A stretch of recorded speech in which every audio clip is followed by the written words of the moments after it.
د دې په خلاف د یو ملي اتحاد او اتفاق په شکل تیاری نیول دا به زموږ او ستاسو د ټولو په پام کې وي. ګرانو ملګرو، زموږ د نن د دې احتجاج بنیادي څو ټکي دي چې په هغه کې اول هغه ټکی چې د افغان کډوال په نامه دی.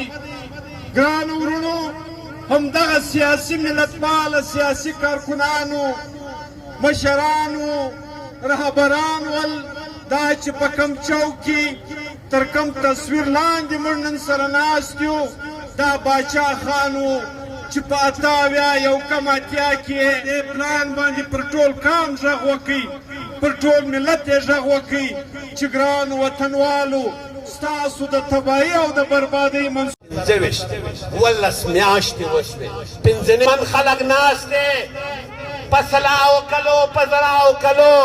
هغه ویل چې پاسپورټ به یې اوس به د ورا دپاره چې څوک یې ورسول کابل ته. کمانډر اجلاس شوی، دا فیصله وشوه چې دا ټول تراګر به راځي.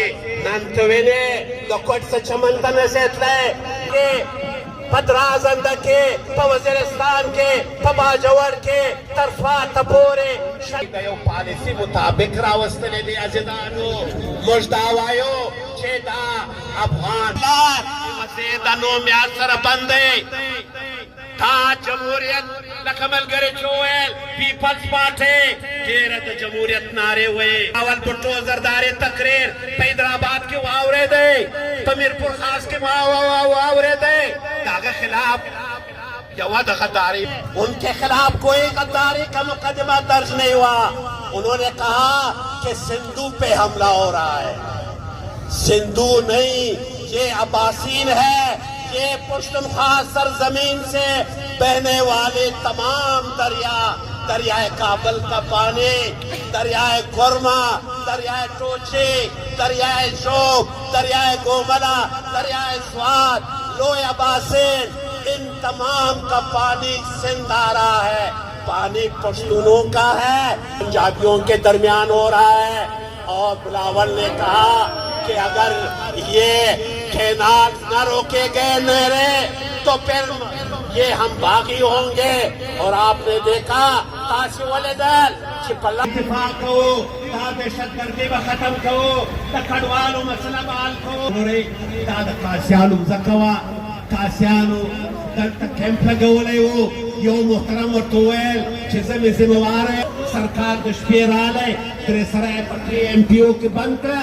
اوس دا دی سرکار ستا مځکې قبضه کوي، ستا هر شی قبضه کوي. نو عزیزانو، دوستانو، موږ به همت کوو. دا نن جلسه، دا جلوس زموږ، او زه په آخر کې د ټولو شکریا ادا کوم. او دا چې دوی یو ایس آی ای دی، او د هغه دپاره په 8 اپریل اسلام آباد کې انټرنیشنل مارچ جنرال اخلي. دا مځکې دا معدنیات، داسې معدنیات یې په انګریزانو، په کینیډین، په برطانوي، په امریکې باندې خرڅ کړي دي.